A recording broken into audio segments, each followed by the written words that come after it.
Good morning বন্ধুরা, দেখো আমি ডালটা বসিয়ে দিয়েছি। ডালটা হচ্ছে, ডাল হয়ে যাওয়ার পর আমি চাপাবো। সয়াবিন ভিজিয়েছি, সয়াবিনের তরকারি বানাবো, আর ডালে এটা ফোড়ন দেবো, আর একটু কারি বানাবো। তো কারিটা এখন রেডি করা হয়নি, ডালটা হয়ে যাক, এটা হয়ে যাক, তারপর লাস্টে বানাবো, আর ভাতটা তারপর বানানো হবে। এটা ফোড়ন দেবো ডালটা, তার জন্য একটু পেঁয়াজ, রসুন, শুকনো লঙ্কা নিয়ে নিয়েছি। একটু পেঁয়াজ রসুন দিলে ডালটা খেতে বেশ ভালো লাগে।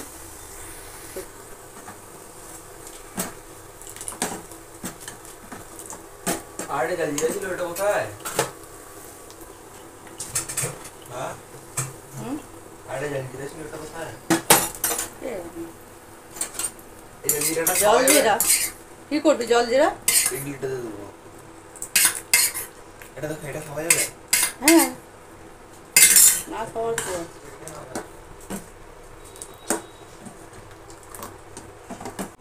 কারিটা বানাবো, তার জন্য রেডি করে নিই। বেসন দেবো,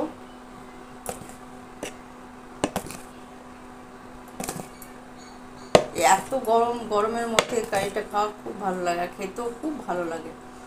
আর এই গরমের সময় তো এটা বেশি খেতে ভালো লাগে, বেশ টক টক একটু হয়, তো খেতে বেশ টেস্ট। এটা গরমেরই খাওয়া।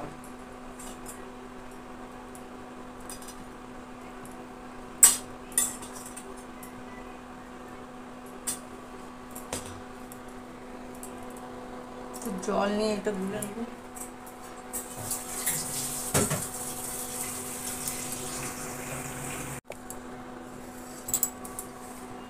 একটু নুন দিয়ে দেবো, নুনটা দিতে ভুলে যাচ্ছি। কি হলো? ভিডিওটা হয়নি?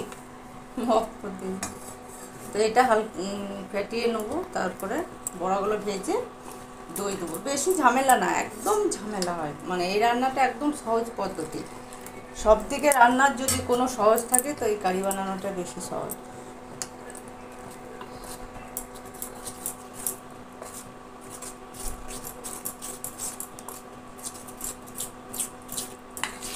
জলটা মনে হচ্ছে বেশি হয়ে গেল।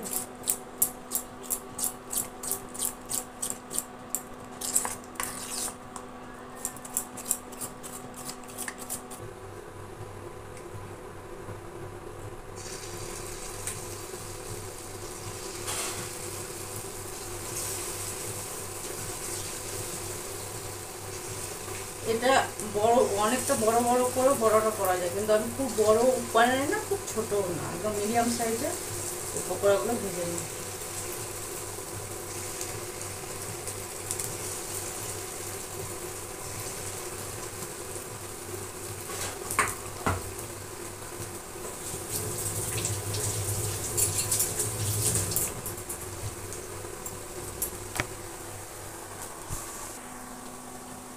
বড়াগুলো ভাজা হতে হতে আমি এটা রেডি করে রাখি। এখানে দই দিয়েছি, আর একটু হলুদ দেবো। হলুদটা দিয়েই দিই, তাহলে কি ভালো হয়। নুন হলুদ দিয়ে দইটা ফাটিয়ে রেখে দেবো।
আবার চলে আসলাম রান্নাঘরে, একটুখানি হয়ে বসে। তো সয়াবিনটা চাপিয়ে দিলাম, কারণ সয়াবিনটা যখন চাপালাম, সব রান্না একটু একটু করে তোমার সঙ্গে শেয়ার করি, বেশ ভালোই লাগে। তো দেখো সয়াবিনটা ভাজা ভাজা হচ্ছে, বেশি মশলা দিইনি, খুব বেশি মশলা দিইনি, কারণ গরম এত পড়েছে না, কম মশলা খাওয়াটাই ভালো। তো চলো এটাও রান্না করে নিই। তাই তো আমার হয়ে, এদিকে ডালও হয়ে গেছে, ভাত হয়ে গেছে, চেপেছে।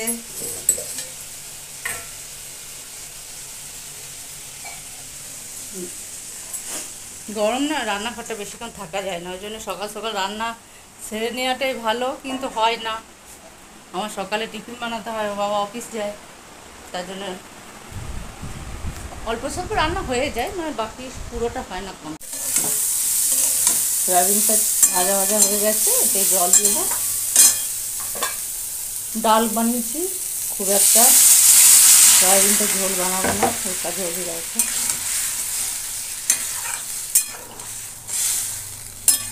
যা গরম, এই গরমে সালাদ খাওয়া খুব দরকার, দই সালাদ। কিন্তু ডিম সেদ্ধ করতেও চাপিয়ে দিলাম, একবারে রান্না কমপ্লিট করে রান্নাঘর থেকে বেরিয়ে যাব। তো হয়ে গেল, মোটামুটি সব রান্না কমপ্লিট হয়ে গেছে। বাবা এই গরমে আর পারা যাচ্ছে না। দেখো এটার মধ্যে কি আছে বলো, আমি এখন বলবো না, গেস করতে থাকো, দেখা জিনিসটা না হলে বলো।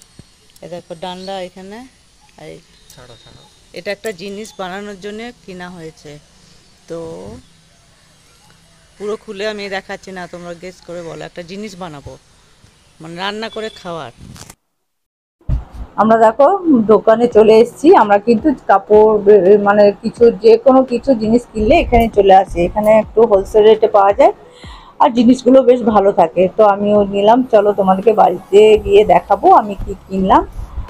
আর দিদিও নিল একটা শাড়ি, আর দেখো কত চাদর বার করেছে, পছন্দ আর হচ্ছে না আমার মেয়ের, এটা না এটা না ওটা না করছে। আমার তো সবগুলোই পছন্দ, কিন্তু আমার মেয়ের আর পছন্দ আর হচ্ছে না। ওকে নিয়ে গেছি, ওর খালি হালকা কালার লাইট কালার পছন্দ। তো দেখো লাইট কালার চাদর তো সত্যি খুবই ভালো লাগে বিছানায় পাতলে, কিন্তু নোংরাও হয় প্রচণ্ড। তো ওই জন্য আমার একটু নিতে মানে ভালো লাগে না নোংরার জন্য। নাহলে লাইট কালার চাদর তো বেশ, দেখো শাড়িগুলো কত সুন্দর, আর দামগুলোও কিন্তু খুব যে বেশি তা না, দামগুলো বেশ ভালো, মানে সবাই কিনতে পারবে। শাড়িগুলো খুব সুন্দর, কিন্তু এখন তো শাড়ি নেওয়ার নেই, এখন পুজো দুর্গা পুজো আসতে এখন দেরি আছে। তো যখন দুর্গা পুজো আসবে তখন আবার শাড়ির বাজার শুরু হবে। তো তাও দেখছিলাম শাড়িগুলো খুলে খুলে, মেয়েদের তো জানোই শাড়ি দেখতে বেশ ভালোই লাগে। তারপর চলে আসলাম এখানে একটু বাজারে ফল টল নেওয়ার জন্য, আম টাম। তো এই যে আমগুলো বেছে নিয়েছিলাম, তো ওরা বললো আমরাই দিচ্ছি, ঠিকঠাক করে দেবো। তো ঠিক আছে ভাই, তোমরাই তাহলে বেছে ভালো করে দাও, যেন পচা নরম না থাকে। তো হাসছে এই যে। তো চলো আমাদেরও বাজারে মোটামুটি কেনাকাটি হয়ে গেছি, এবারে বাড়ি আসছি আমরা গল্প করতে করতে দু বোনে। আর আমার মেয়ে পেছনে আসছে ও। তো দেখো সন্ধ্যা অনেক রাতও চলে এসেছি বাজার থেকে, এসে আগে ড্রেস চেঞ্জ করলাম, একটু গা ধুলাম, তারপরে এই যে বসলাম, এই নিলাম দোকানে বেরোচ্ছি। এটা আবার মেয়ে কি নেল পালিশ দিল কে জানে, সাদা। আর এই যে দুখানা বেডশিট নিলাম, এই যে একটা কালার, এটা হচ্ছে ডবল ডবল বেডে, আর এটা আমার ওই ঘরের খাটে সিঙ্গেল।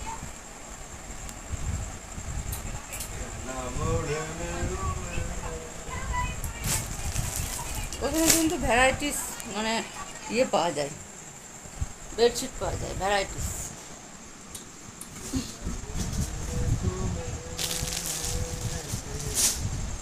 এসে আচ্ছা খাবি